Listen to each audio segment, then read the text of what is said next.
యెహోవా దుష్టుల చేతిలో నుండి నన్ను విడిపింపుము.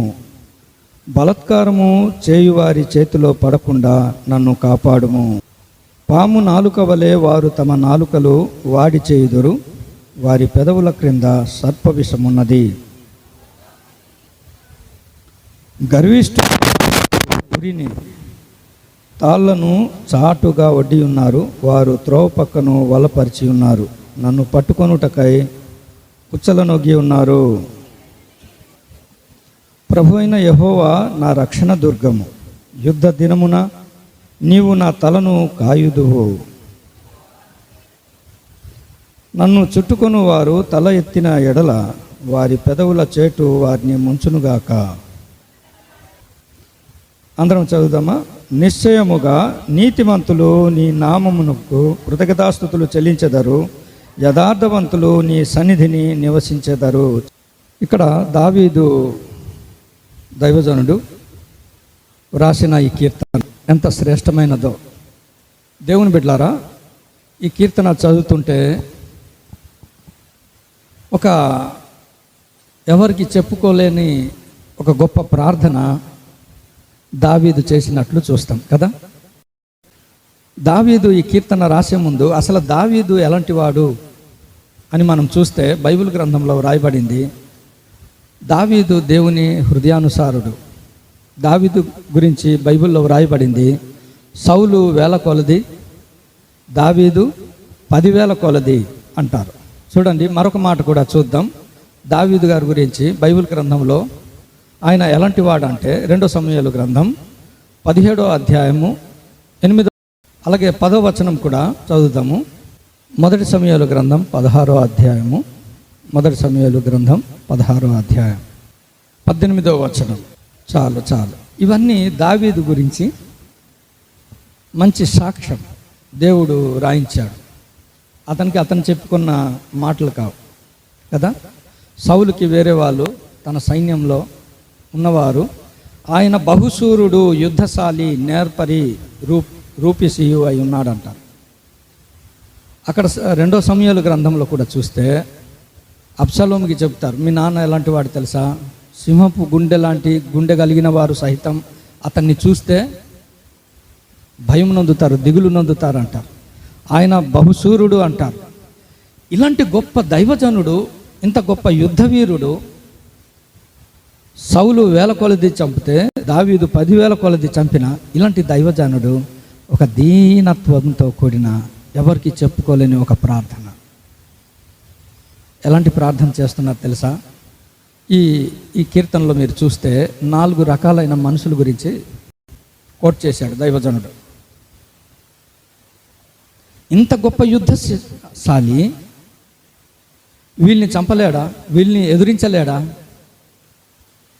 సౌలు గురించి అంటాడు, సింహమై ఉంటే చంపేస్తున్నాం, ఎలుగుబంటి అయి ఉంటే చంపేస్తున్నాం, గొలియాత లాంటోడు అయితే చంపేస్తాడు, కానీ నా దగ్గరికి వచ్చినోడు ఎలాంటి వాడు వస్తున్నాడట, అభిషేకింపబడినాడు.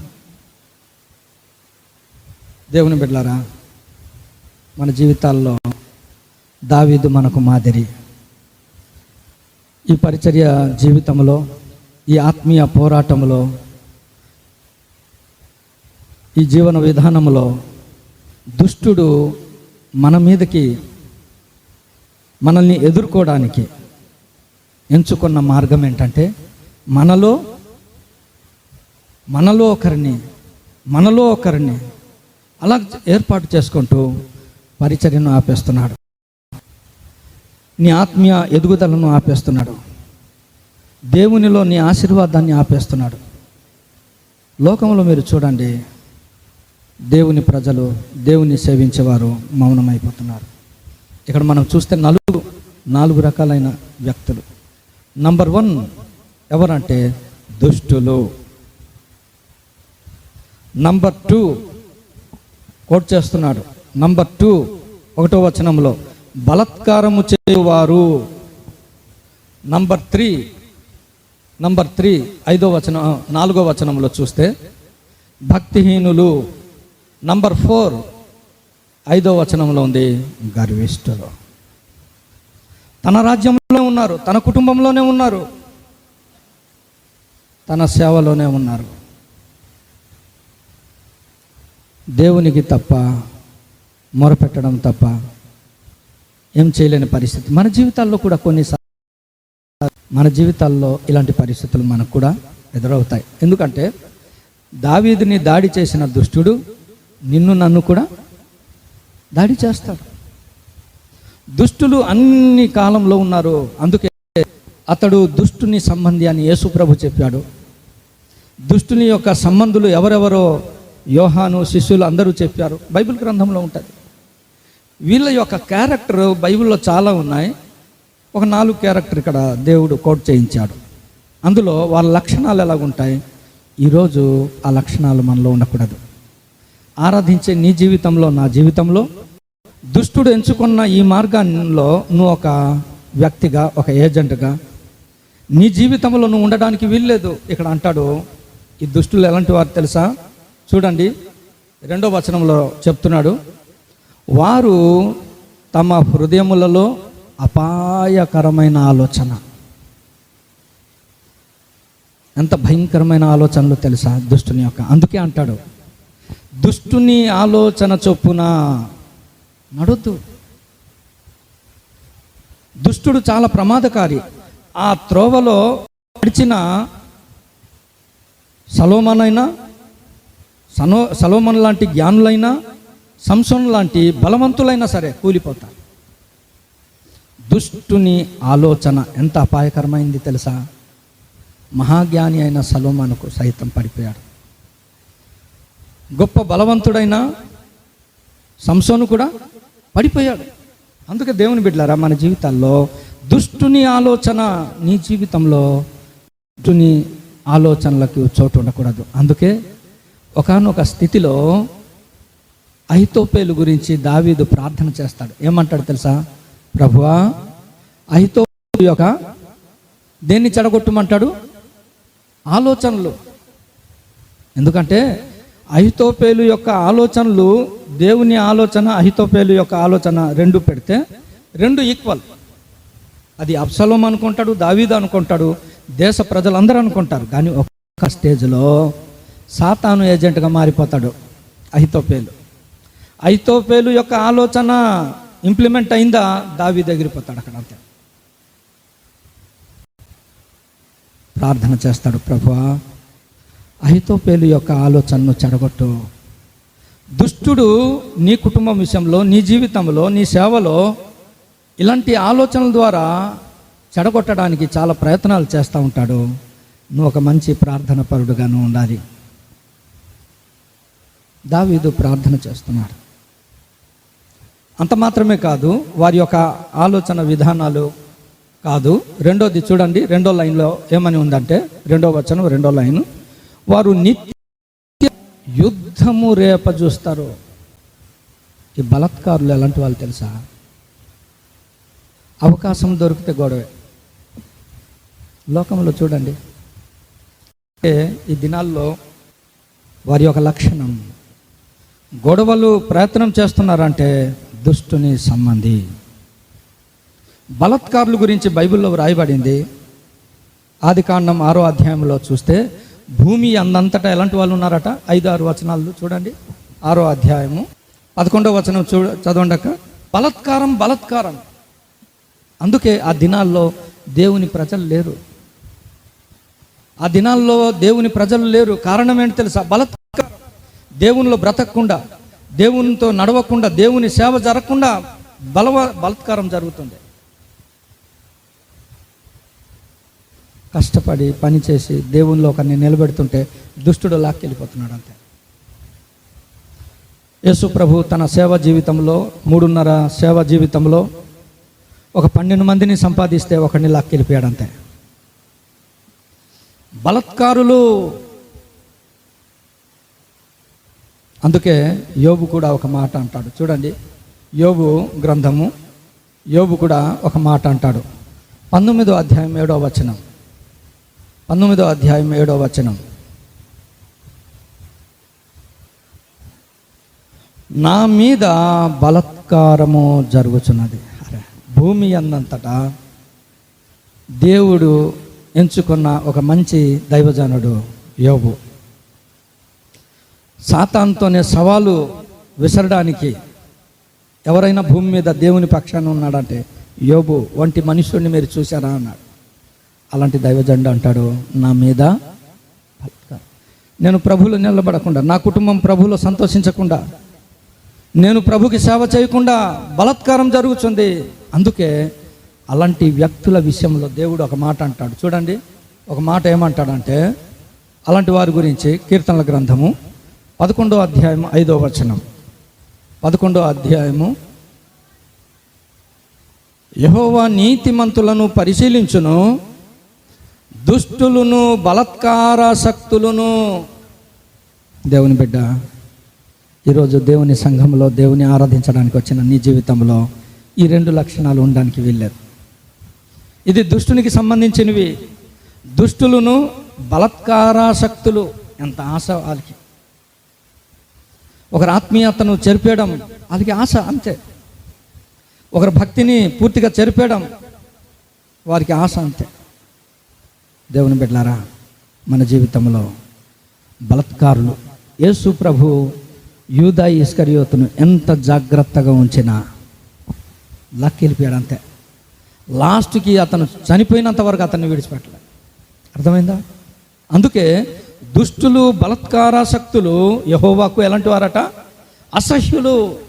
వెరీ గుడ్ అమ్మా, బాగా చదివారు. దేవుని బిడ్డలారా, ఆ నేచర్, ఆ సిమ్టమ్స్ మనలో ఉండడానికి వీల్లేదు.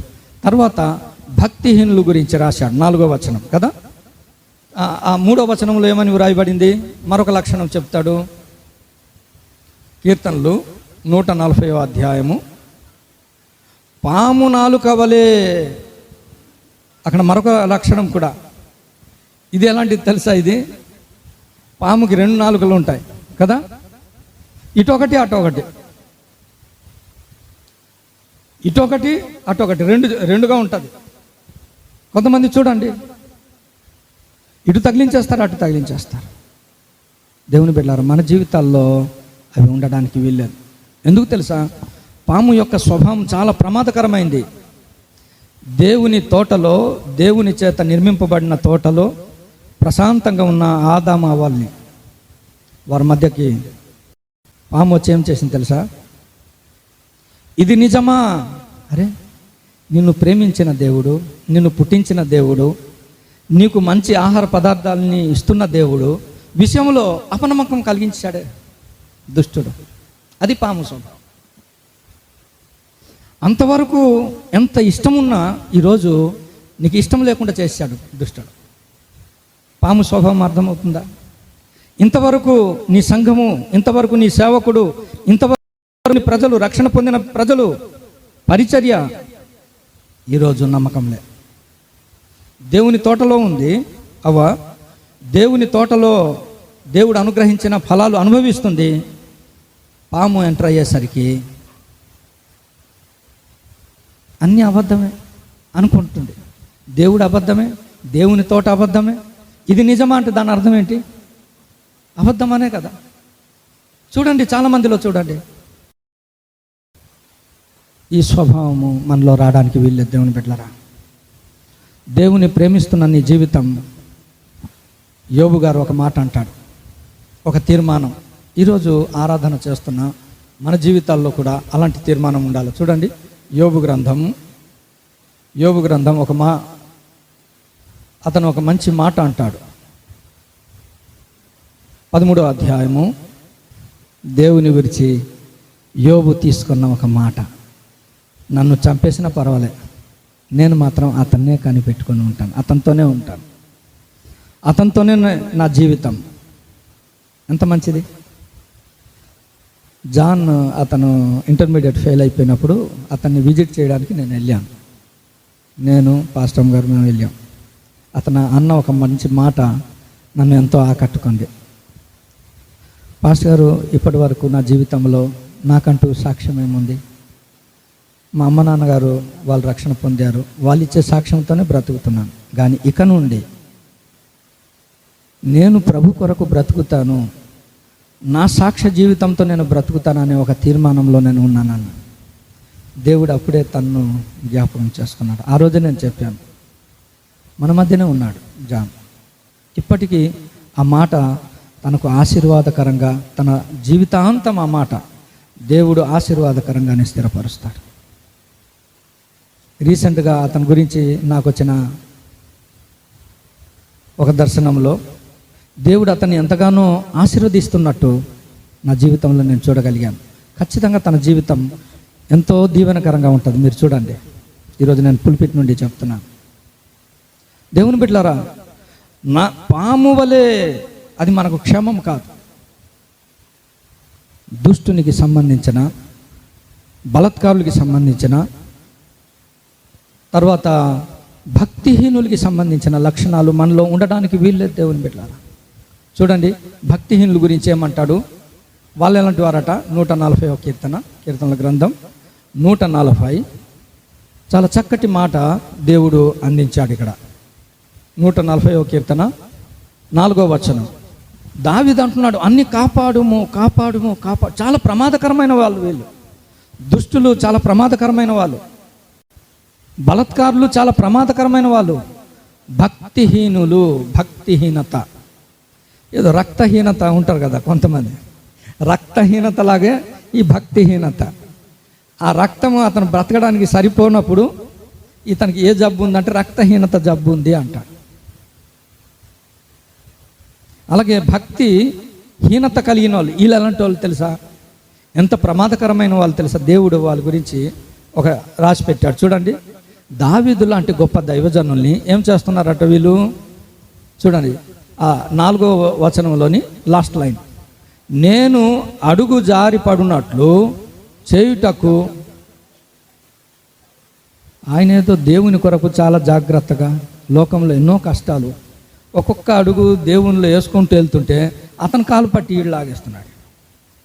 ఈ భక్తిహీనుడు భక్తి ప్రార్థనలో తనకు భక్తి ఉండదు, తన విశ్వాస జీవితంలో భక్తి ఉండదు, పరిశుద్ధతలో భక్తి ఉండదు, తన నీతి ప్రవర్తనలో భక్తి ఉండదు. కానీ భక్తి కలిగి బ్రతికిన వాళ్ళు కాలు ఏం చేస్తుంటాడు? అట ఈడు లాగేస్తుంటాడు. అలాంటి వారు లోకంలో ఉంటా. నీ వలన ఒక భక్తిపరుడు నష్టపోకూడదు. నీ వలన దేవుని ఎడల ఆసక్తి కలిగి బ్రతికినోడు ఒకడు నష్టపోకూడదు.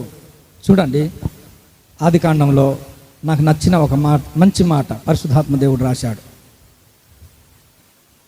ఆదికాండం 40వ అధ్యాయం. ఆదికాండం 40వ అధ్యాయం 41.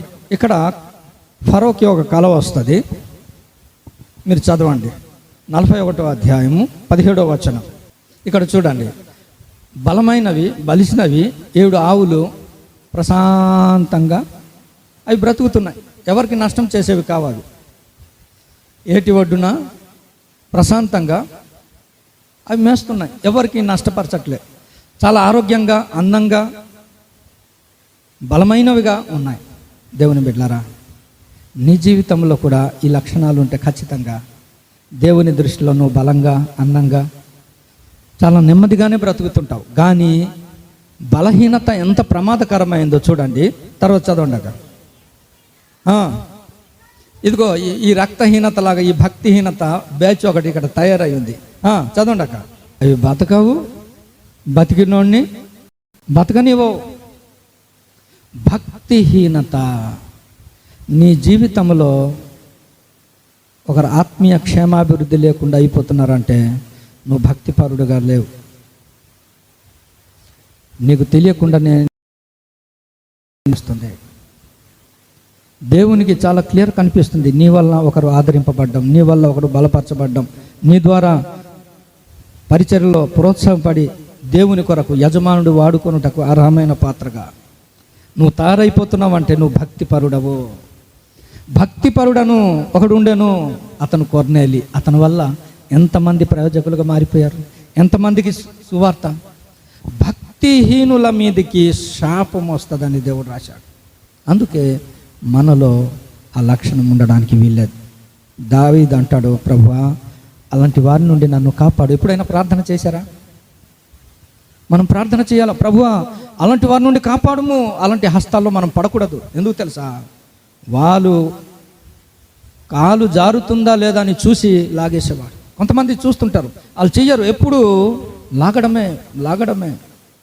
దావీదు లాంటి వారినే లాగేస్తే నీవు నేను ఏ పాటి వాడు? బలిసినవి ఇలాగన్నప్పుడు పాపం అవి బాగా తిని బాగా దిట్టంగా ఉంటే టప్మని, ఇప్పుడు మన తమ్ముడు సురేష్ తమ్ముడు ఉన్నాడు, నాకెంత ఆనందం. ఒకడు ఆత్మీయంగా ఎదిగి దేవుని కొరకు రాత్రి అనక పగలనక దేవుని సేవలో, అతను ఒకరోజు ఒక మాట అన్నాడు, అన్న నాకు చదువు లేదు, దేవుడు నా కొడుకుని చదివిస్తే అంతే నాకు చాలు అన్నాడు. అప్పుడు 10వ తరగతి సుశాంత్. ఎలాంటి కష్టాల్లో వాళ్ళు ఉన్నారు తెలుసా? మీకు తెలియదు వాళ్ళ గురించి.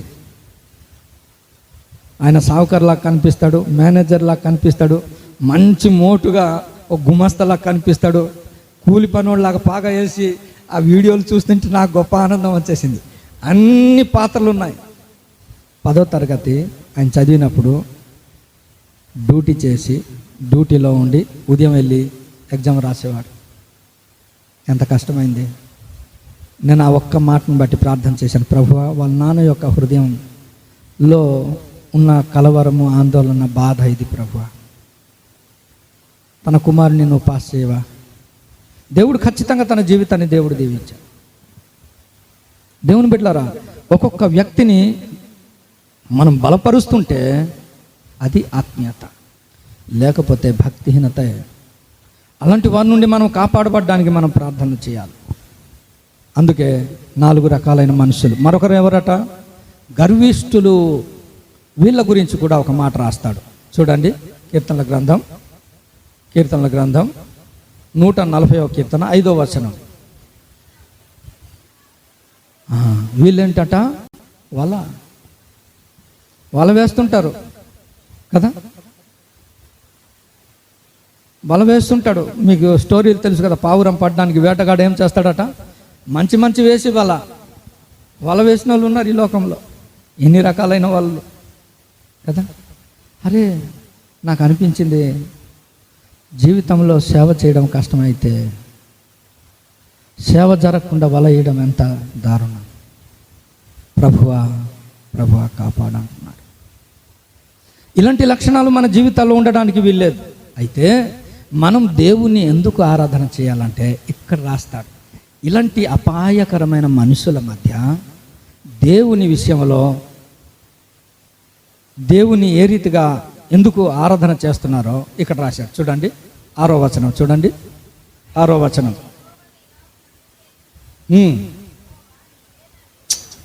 చాలు. ఈ కీర్తన చదువుతుంటే నాకు ఎంత ఆనందం తెలుసా.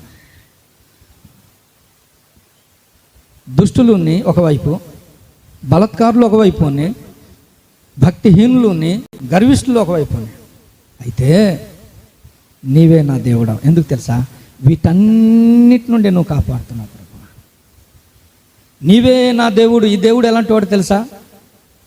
దేవుని గ్రంథంలో రాయబడింది 48వ కీర్తనలు 48:14. ఈ దేవుడు ఎలాంటి వాడు ఒక్కసారి చూడండి. ఈ దేవుడు గురించి దైవజనుడు రాస్తాడు.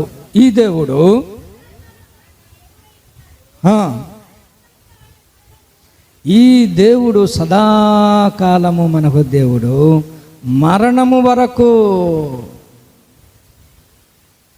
అంటూ డెత్, మరణము వరకు మనలను నడిపించువాడు. ఈ దేవుడు సదాకాలం. అందుకే మరొక మాట కూడా అంటాడు 6వ వచనంలో. చదవండి. 7వ వచనము. ఆయన రక్షణ దుర్గం. ఈ దేవుడు ఎలాంటి వాడు అంటే సదాకాలం మనకు దేవుడు, మరణము వరకు మనల్ని నడిపించే దేవుడు. అంత మాత్రమే కాదు, ఆయన మనకు రక్షణ దుర్గం. 46:1 ఏమని వ్రాయబడిందంటే, కీర్తనలు 46:1.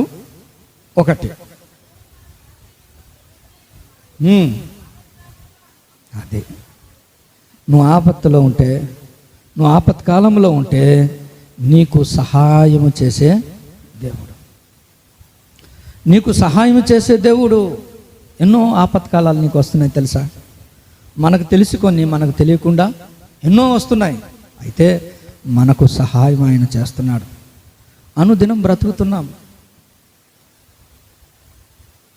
ఒక సండే అయితే అక్కడ రత్నం అని ఒక సిస్టరును ఈ మందిరంకి ఆ సండే, అప్పుడు లాస్ట్ సండే అనుకుంటాను, మన జయప్రసాద్ అన్న వాళ్ళ ఇంట్లో మేము వస్తున్నాం. ఈ వెంట్రుక అంత గ్యాప్లో ఒక యాక్సిడెంట్ తప్పింది మాకు. నేను ఎప్పుడు మీకు చెప్పలేదు, జస్ట్ రీసెంట్గా లాస్ట్ మంత్. ఆ నెక్స్ట్ వీక్ మన చర్చి ఇది. నేను మామూలుగానే వస్తున్నాను. కరెక్ట్గా మన ఎస్పీ ఆఫీసు మహారాజా హాస్పిటల్ ఆ జంక్షన్ ఆ సైడ్న ఒక ఆమె నా ముందులో స్పీడ్గా వెళ్తుంది. సడన్గా కారు అడ్డం తిప్పేసింది. నేను మామూలు ఈ సిస్టర్తో మామూలుగా మాట్లాడుతూ సరదాగా మాట్లాడుతూ నేను డ్రైవింగ్ చేసుకుంటాను. ఇక నా బండి ఆపినా ఈ బండి ఆగట్లే, నన్ను ఈడ్చుకొని వెళ్ళిపోతుంది. ప్రభువా, ఎంత అపాయకరమైన పరిస్థితి నుండి కాపాడుతున్నాను, ఎంత అపాయకరమైన.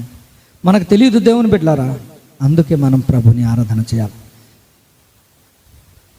ఒకవైపు దుష్టులు, భక్తిహీనులు, బలత్కారులు, ప్రమాదకరమైన గర్విష్ఠులు నీ క్షేమాన్ని కోరని వాళ్ళు వీళ్ళంతా ఉన్నప్పటికీ నీకు అపాయము కలగజేసేవారు, అపాయకరమైన ఆలోచనలు, ఎప్పుడు గొడవలు, మరొక వైపు చూస్తే వల ఉండడం, మరొక వైపు చూస్తే కాళ్ళు లాగేయడం, ఇలాంటి అపాయకరమైన పరిస్థితులున్నా దేవుడు నిన్ను నడిపిస్తున్నాడు. అందుకే నువ్వు దేవుని స్తుతించాలి. ఈ లోకం ఎంత భయంకరమైనదో, దుష్టుడు ఎంత భయంకరమైన వాడో. నంబర్ 2, ఈ దేవుడు మనకు ఆశ్రయమును దుర్గమునై ఉన్నాడు. ఆపత్కాలములో ఎలాంటోడట? ఏ ఫెయిత్ఫుల్ గాడ్, నమ్మదగిన వాడు. 3వది చూడండి, కీర్తనల గ్రంథం 12వ వచనం, 140వ కీర్తన 12వ వచనం. ఎన్నో రకాలుగా దుష్టుడు మనల్ని బాధ పెడుతుంటాడు. ఇక్కడ మనల్ని కూడా ఎన్నో రకాలుగా కదా ఆరోగ్యపరంగా బాధింపబడుతున్నాం కదా. ఎన్నో రకాలుగా మనం సేవపరంగా, సాక్ష్యపరంగా ఎన్నో రకాలుగా బాధింపబడుతున్నాం. ఎన్ని అంటుంటారో. బాధింపబడు వారి పక్షమున యెహోవా ఏం చేస్తాడట? వ్యాజ్యము. మనం పోరాటం చేయలేం, అందుకే దేవుడే పోరాటం చేస్తుంటాడు. దేవుని బిడ్డలారా, ప్రార్థన విషయంలో ఎన్నో రకాలుగా దుష్టుడు మనల్ని బాధిస్తుంటాడు.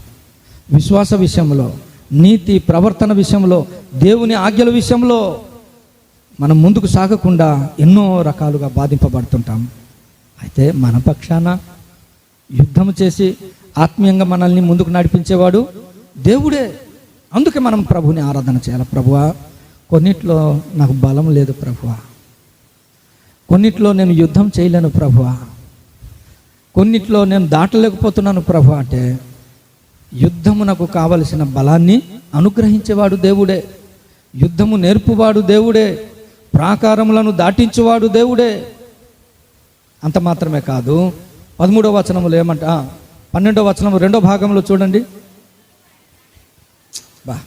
దీనులకు, దరిద్రులకు, ఈ 2 పర్యాయ పదాలు బైబిల్లో. దీనులు, దరిద్రుల విషయంలో దేవుడు ఎంత కృప కలిగి ఉంటాడు తెలుసా? కృపను వారికి అనుగ్రహించాలని ఆశపడతాడు తెలుసా? లోకములో వారికి న్యాయం జరగదు, కానీ దేవుడు నీ దీనత్వంలో, నీ దరిద్రతలో దేవుడు నీకు న్యాయం తప్పక జరిగిస్తాడు. దేవుని బట్టి మనం న్యాయం పొందుకుంటాం. దేవుని బిడ్డలారా, నీకు న్యాయము చేసే దేవుడిని నువ్వు ఆరాధన చేయవా? బాధింపబడే వారి పక్షాన, నీకు బాధ పెట్టేవారితో వ్యాజ్యమాడే దేవుణ్ణి నువ్వు ఆరాధన చేయవా? నీకు నోరు లేదు, నీకు బలం లేదు, కానీ నీ పక్షాన దేవుడు వ్యాజ్యమాడుతూ ఉంటాడు. అందుకే మనం ప్రభుని ఆరాధన చేయాలా.